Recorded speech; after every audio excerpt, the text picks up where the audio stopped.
Okay. And it says we are live. We are living well. That's pretty assumptive, but yeah, we are. Yeah, we are. Right, McKenna? We're living well? Living well, living good, Okay. living well. Cool. Awesome. Well, we're back again, everyone. Sam here. I'm here with JT and McKenna, two of my favorite people and very talented videographers and video producers. Making me blush already. We haven't even done anything yet. Yeah, let me just verify that we can hear you guys. I'm pretty sure we can. Let me just see. To do like a quick test, 1, 2. Yeah. It's always great whenever you get someone in front of the camera and they like throw in something different than 1, 2, 3, test. Like watermelon. Oh, okay. Peas and carrots. Yes. Oh, it's so hard. Okay, here we go.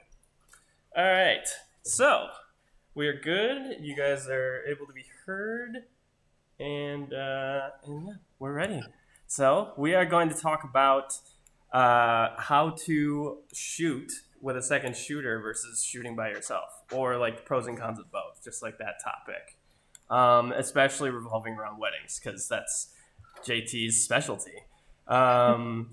And McKenna is here because she is extremely experienced using multiple cameras too, but she would love to learn more about weddings. So not only does she have something to share, but she wants to learn as well. So this is great. So yeah, I mean, JT, are you ready to talk about weddings? Are you I was ready gonna to say, geez, the pressure now. I got McKenna to deal with too. That I'm like, I better bring the good stuff. Like I was gonna hold back a little bit. I think you got this, man. You got this. All right. So yeah, like what to start, JT, what's like the first like difference that you have between shooting with a second shooter and by yourself, and like what's better? Yeah. So first, it all starts with the initial meeting that you have. So that whether it's a phone conversation, whether it's grabbing a cup of coffee at Starbucks, whether it's, however you do that initial meeting, I want to be clear with your expectations. If you're going to be a single shooter, right? So you're only going to be by yourself. You need to make sure that that is known to the person that's having the wedding. Typically, meeting with the bride and groom, you need to make sure they have clear expectations about that. Right. Because there's a huge difference in the amount of things that you can do, which I'll hit on, and what's actually achievable with just one shooter. So if you have two shooters, there's going to be a completely different conversation than if you have one. So what's one of the most important questions that you would want to ask, like to the bride and groom, of like, okay, I have two shooters and I need to know this. I have one shooter and I need to know this, right? Like it's just me. I think it all starts with what they want to see and what they want it to look like. So if they want to have all of these different things throughout the day that they want to see, or different moments and things, that's when you definitely need to have that second shooter, right? So everything's indicative of them. You're not dictating to them anything. They're dictating everything they need and want to you, right? So let's say they want to capture both bride and groom getting ready. They want to capture little moments with like family members. They want to capture everything before the ceremony. And then after the ceremony, they want to have really good shots here and there. That's going to be a two-shooter job, right? And when that comes up, obviously you're going to adjust your prices if you're going to have two shooters as opposed to just yourself. Because luckily in my instance, I have Savannah, my girlfriend, who is gotten amazing with the camera, and I can totally trust to have that second shooter. Not everyone has that that ability to just sign up their boyfriend or girlfriend, husband, wife, significant other, or whatever it may be, right? So in those instances, you typically have to hire out, right? So whether it's posting a job out there on some of the job boards and things like that to get that second shooter, there's going to be additional cost. And in order to afford them, you have to charge more. Right, basically. Right. And that's that's when you take that, whenever they bring up all the things they want, you have to make sure that they realize, okay, it's going to be a little bit more than what I typically charge because we have that second shooter, right? Now, let's go on the other side. Let's say it's a smaller wedding, and they don't have necessarily like a lot of family members. They don't have a lot of moments they want to capture. They just want to have, like, let's say they only want to document the ceremony, right? or they only want to document one specific thing, whether it be like just the reception, just the ceremony, just getting ready, whatever it may be. That's whenever you can do a single shooter. Okay. So a single shooter, having those expectations, you still want to present it in a way that like, listen, I'm going to be the only one shooting. So I'm going to do my best to get every single shot that you need and every single shot that will make an amazing video. I will get a good workout and I will run like 4 miles dry fit more. Dry fit shirt, always dry fit shirt. Yeah. Is there like a number of people at the wedding or like size of the wedding that will determine like whether you make the judgment call of being a single shooter or not, or is it always hinged on the conversation you have with bride and groom? Hinge on the second conversation for sure. Because even if it's a smaller wedding, they might want to go all out. They might want to see every detail, right? Maybe because it's a smaller wedding, it's more intimate. They want to make sure that they have different angles, different things like that.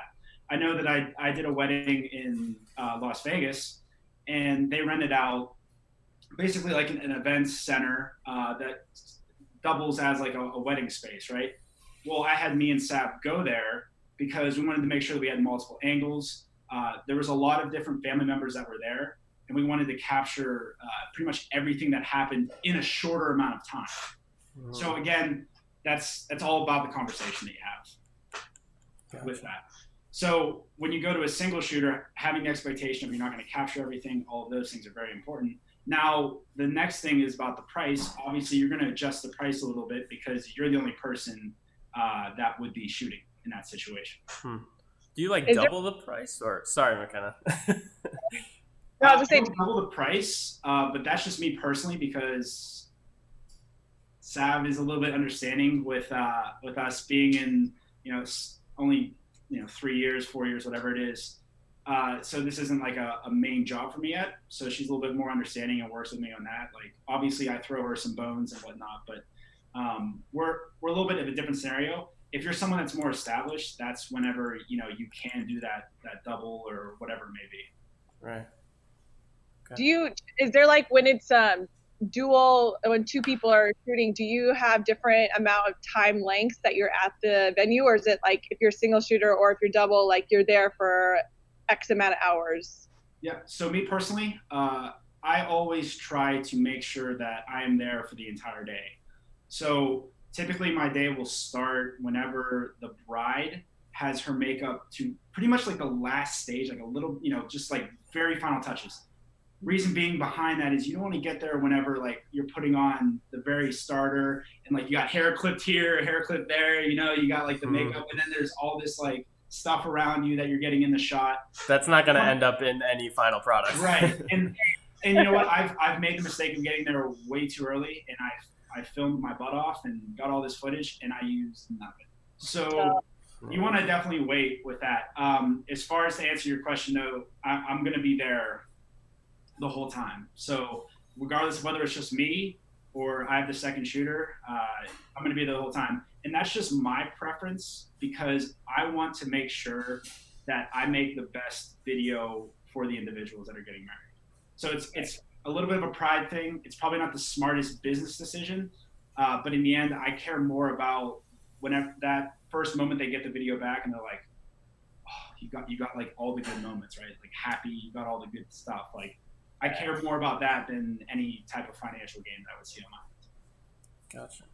Okay, so like as far as like when you're filming by yourself, like in our last video that had plenty of technical difficulties. I've only had one so far. I was like, hey, you should be impressed. Like I have like a front light on me right now. I know, I like this. Here. This is great. I changed my background. Yeah, I like something. Yeah, that's the Roberto Clemente, right? Yeah.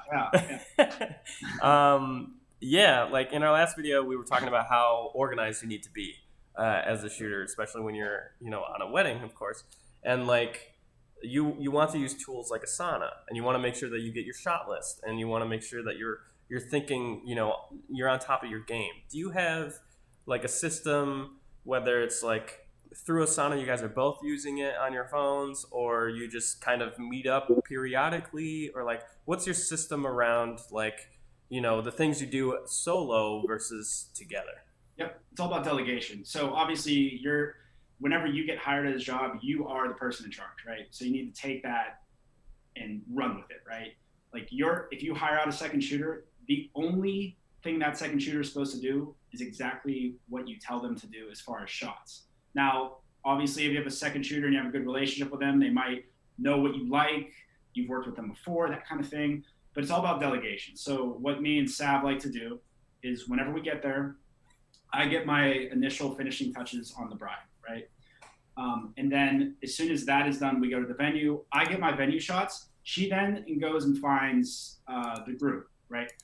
So once she's with the groom, she's just getting like some of the guys' shots, whatever they're hanging out, not doing much, just like kind of like some background filler stuff.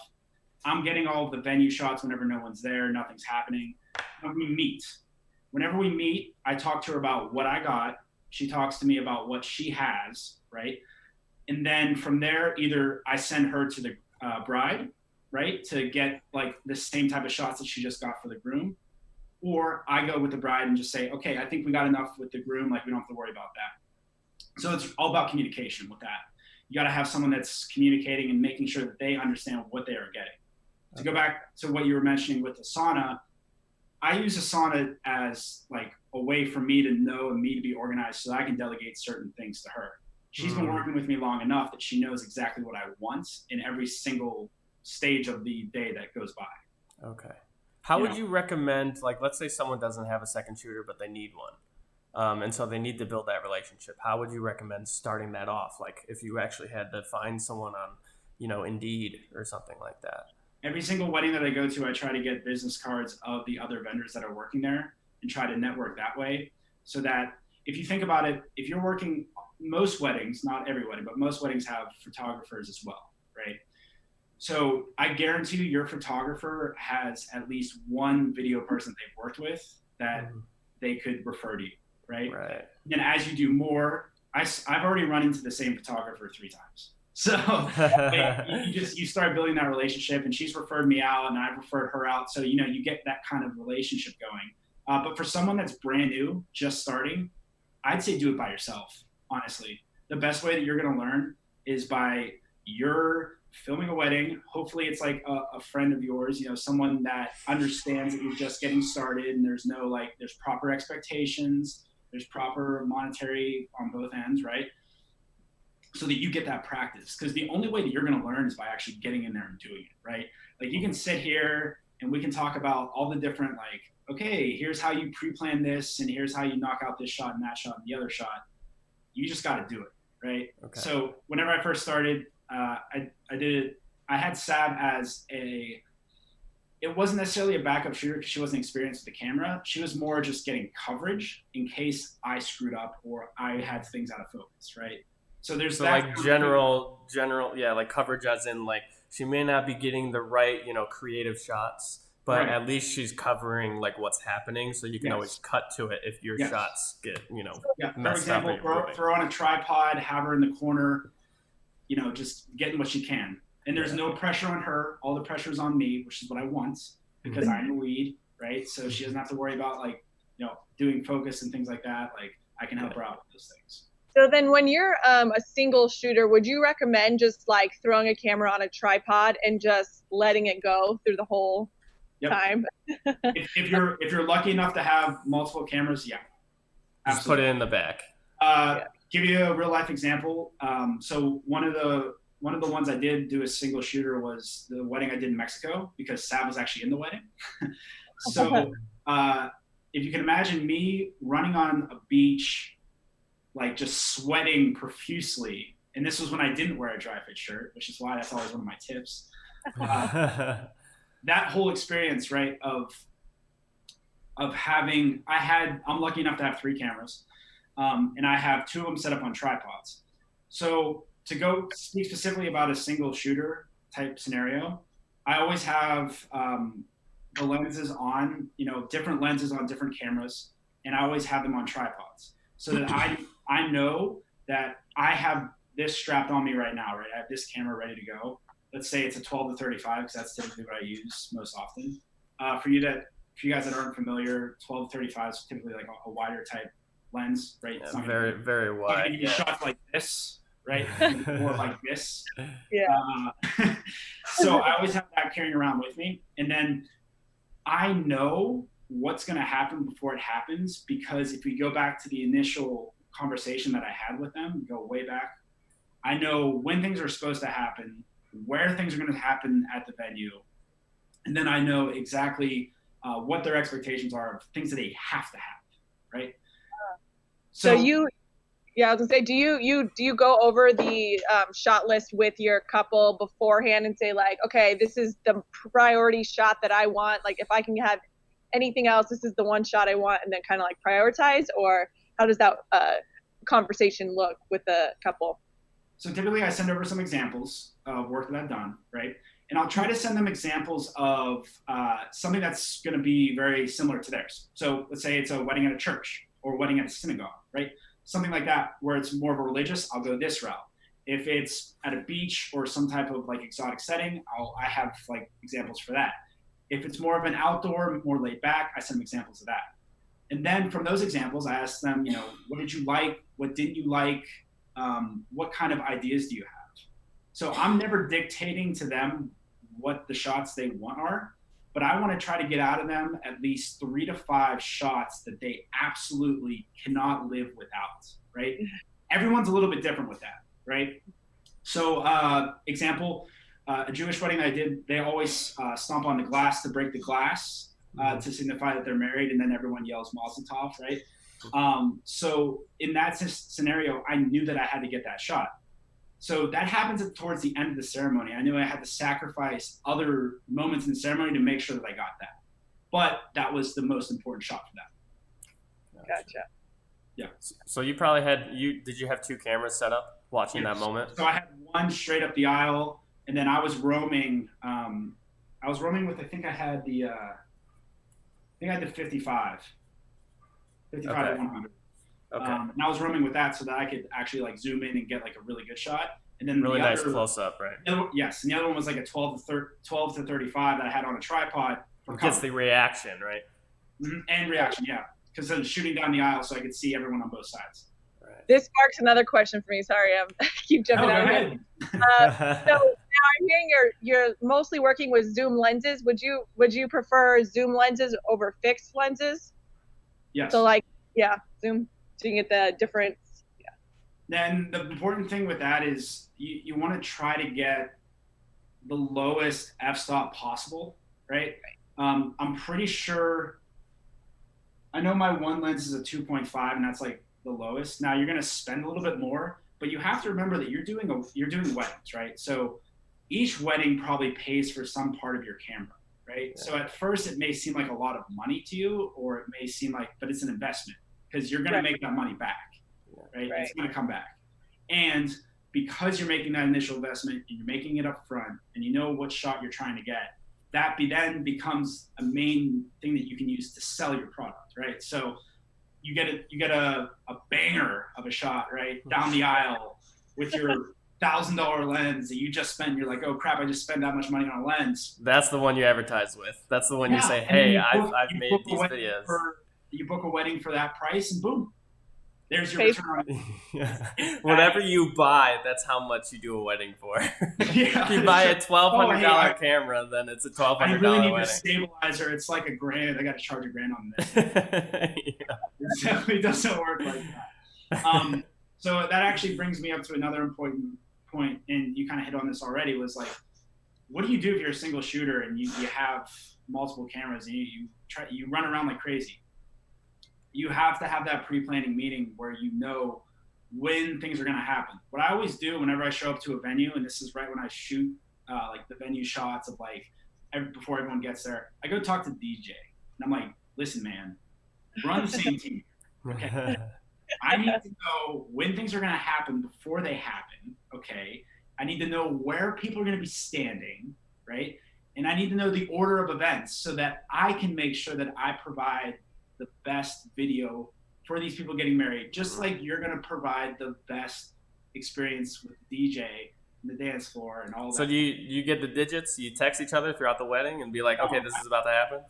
So typically, I've been really fortunate that the DJs that I've worked with have been very organized. So they typically have like a printout. If they don't have a printout, I'll pull up my phone and I'll just start drilling them. Like, you'll ask them everything. Are we doing this? Where are you gonna have people stand? All that stuff. That stuff's a lot more important whenever you're a single shooter.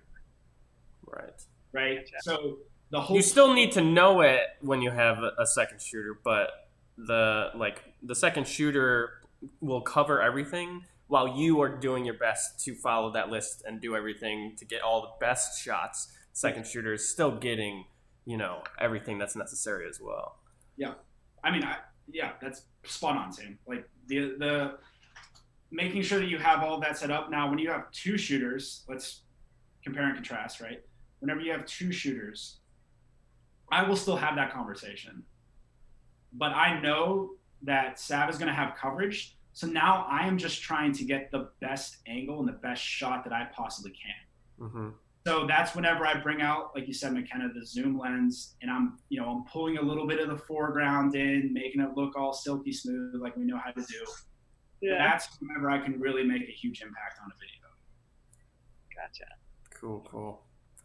Awesome. I think like this is extremely valuable, and also like I've had experience with this, not with weddings, but with live events. I've done it directly with McKenna, where when I was doing certain events, we would throw McKenna and have her manage like some of the cameras in the corners. Throw her? Sounds painful. Yeah, we'd pick her up and be like, "Go, McKenna," and then. So we would do that, and because she was just starting out, we would have her just kind of man those. And then as she would watch me roam and get all the best shots possible, then like she would kind of like, learn by example. And then I'd be like, okay, it's time for you to roam, and then I'll manage the cameras in the back. So we'll switch off, and that helps train her, and that's the best way to build a relationship, is so you both are doing everything. Not one person only does one thing because they're good at it. It's like everyone needs to be able to be good at everything, especially during a live event like a wedding, because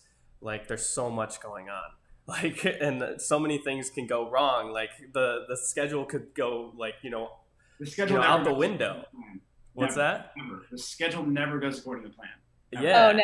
There can be rainouts, right? It's no one's fault. Like stuff just happens, right? Yeah. Like all of a sudden, like we forgot that mom's coming late, right? She gotten caught in traffic, or like this, that, and the other happened. So you got to roll with the punches. That's very important, to just roll with those punches, because you can't. That's why we, in the last video that we talked about, like you can't sit there on a sauna and be like, okay, I got this shot, check this shot. Yeah. Oh, I missed that. Hey guys, do you mind reenacting this, because I want to get an authentic moment that I can then put in the video and chop it up, like. It's like the point of Asana is not to do a checklist. It's to like train your mind to remember what's necessary during certain events.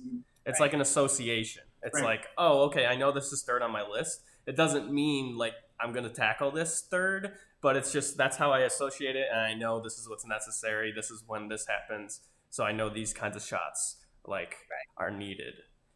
So then to transition into, because we talked about like the pre-planning, transition into the actual ceremony itself, because I'm assuming like the getting ready shots, like if you're a single shooter or if you're a second shooter, it really doesn't matter, because you're not gonna have two cameras in the same room. And that's right.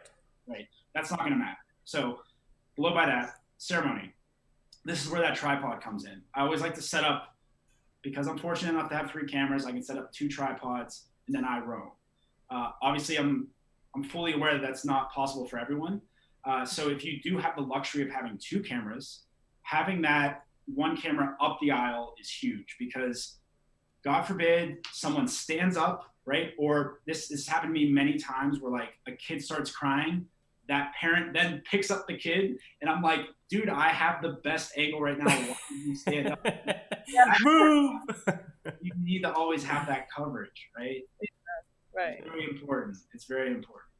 I think another point to make too is, how you did mention you're fortunate enough to have 3 cameras, but for those like just starting out who don't have that, camera, or multiple cameras, maybe they just have that one. What are your thoughts about like renting equipment just for the day, and then that kind of, as you grow and get more like events and stuff like that, then you can actually purchase your equipment, but what do you like? What are your thoughts about renting equipment just for the day? Have you guys experienced with that?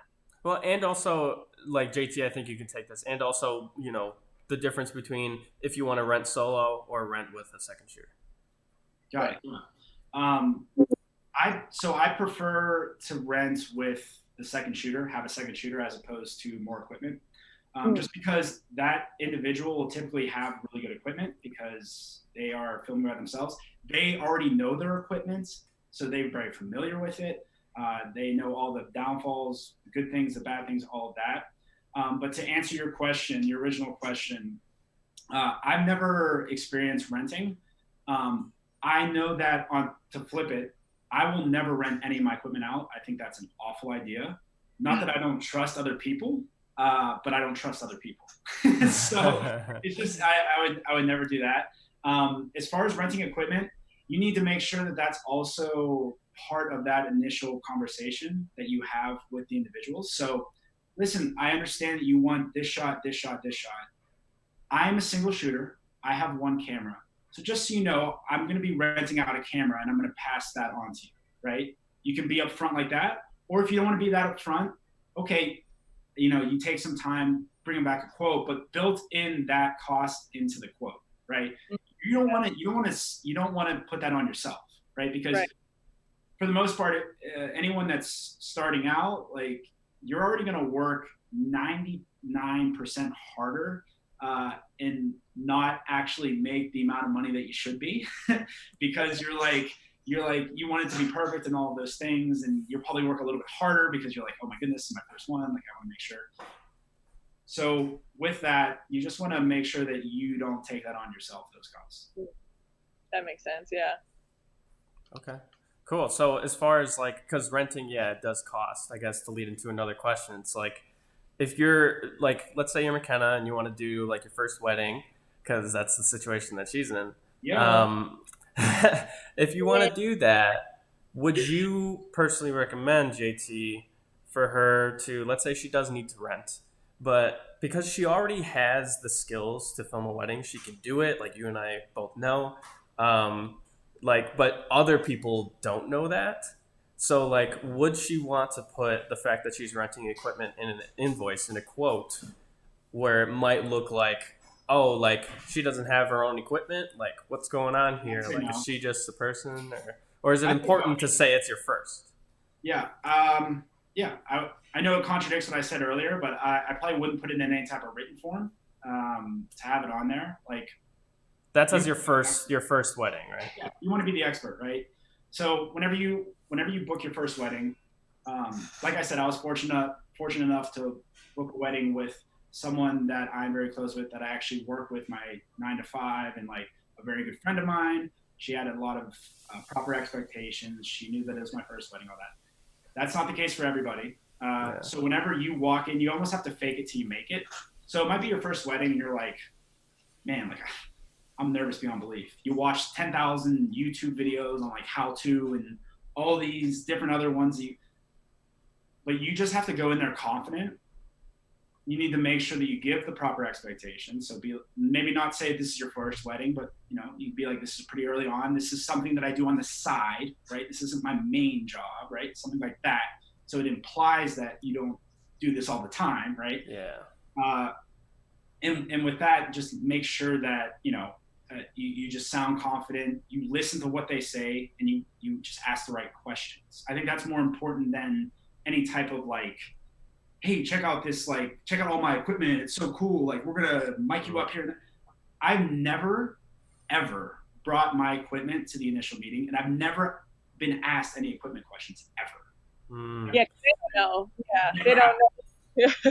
They could care less. I could show up with one camera lens. As long as it looks good, they do not care. They have 10,000 other things to worry about. Is the caterer going to be on time? I'm going to make sure they get my flowers. Did I get, the bride or groom a gift? Is the venue going to be ready? Do I actually want to marry this person? Yeah. Hopefully not that one. That sounds a little bit, yeah, I don't know. That's clearly now the audience knows that Sam has never been married before because he would never say that out loud. Oh, just kidding. But yeah, people have all these crazy thoughts going through their mind. They don't want to have to worry about your job. Like they want to know is that you're asking the right questions, and if you ask the right questions, it means you know what you're talking about. That's why, like, honestly, I try to bog people down with like the least amount of information possible, the least amount of times communicating. Like, I want to have that initial meeting. I want to know everything that's going to happen, when it's going to happen, to the best of their abilities, right?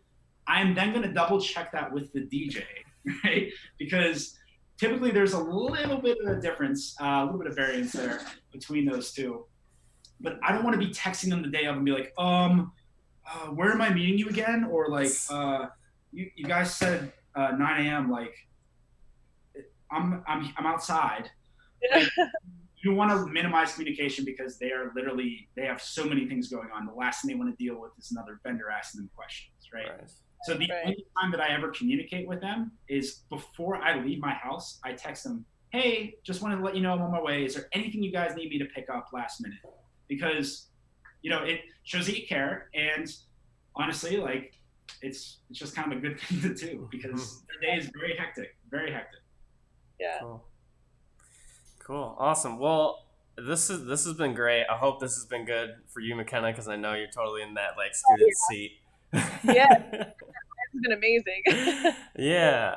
It's been fun, JT. I'm glad that you're sharing all this with us because it's like extremely valuable. And like, people need to hear your experience in order to know how to dive into wedding videography because it's a thing that people love to do. They love to be a part of that. And they want to showcase that emotion. They want to help people, capture, one of the best moments of their lives. And it's just super important and fun to be the videographer behind it. But yeah, thanks. Don't cry whenever you're editing the wedding video that you're creating. If you don't cry, right? If you don't cry, you're doing it wrong. You don't belong in it. I'm going to talk about like whenever I'm in the midst of it, right? And I'm going through it. I'm like, I've probably watched them like have their first kiss like 50 times by now, right? From like 3 different angles, and like I've seen like the mom give the hug after they walk down the aisle, or the dad or whatever, right? And I'm just like, man. Or like the kid, right? If they have a kid, or there's a stepson, daughter involved, like that whole, man. Cue the waterworks. Yes. All right, well, cool. Yeah, this is great, and this was a lot of fun. I appreciate you guys coming on, and we went just a few minutes over. It's okay because it's all value. It's all great. And I think we only had a couple technical difficulties, so that's fine. I know you guys still didn't notice, but there were just a few things that happened on my computer. I'm like, oh no, but we're doing all the heavy lifting. We're just kind of showing up. Yeah. All right. Well, that's all that we got for today. You guys can stay on the call, but I'm just gonna end this live stream. So appreciate you guys tuning in. Hope you found a lot of value in this. You can find JT at JT Healy or JT417. What's your handle? Oh JT? my goodness, Sam. Sam. That was the worst plug in the world. Good. Right, Go ahead and plug yourself for me, JT. It's JT Healy 412, and it's Instagram, YouTube channel, LinkedIn, Facebook, Twitter. I don't have anything else. And McKenna, for you, do you want to share any of your handles? People can reach out to you. I need to get like a handle on my life, and a handle on my Instagram. But I need to do that. I need to get like an official, like a professional one, right? Because right now it's just like me posting pictures of Ben, and it's just not good though, right? I mean, hey, that's gonna be husband to be, right? So wedding. Yeah. That's true. Maybe I can be my own videographer for my own wedding. Like, hey. Yeah, selfie mode, right? Selfie wedding. I'll work on getting a handle, and maybe next time I'll plug it. Okay, cool. All right, well, yeah, I definitely want to have you guys on again. We'll definitely figure something out. But yeah, thanks guys for coming on, and we will see you guys in the next one. Later. Bye. That's good.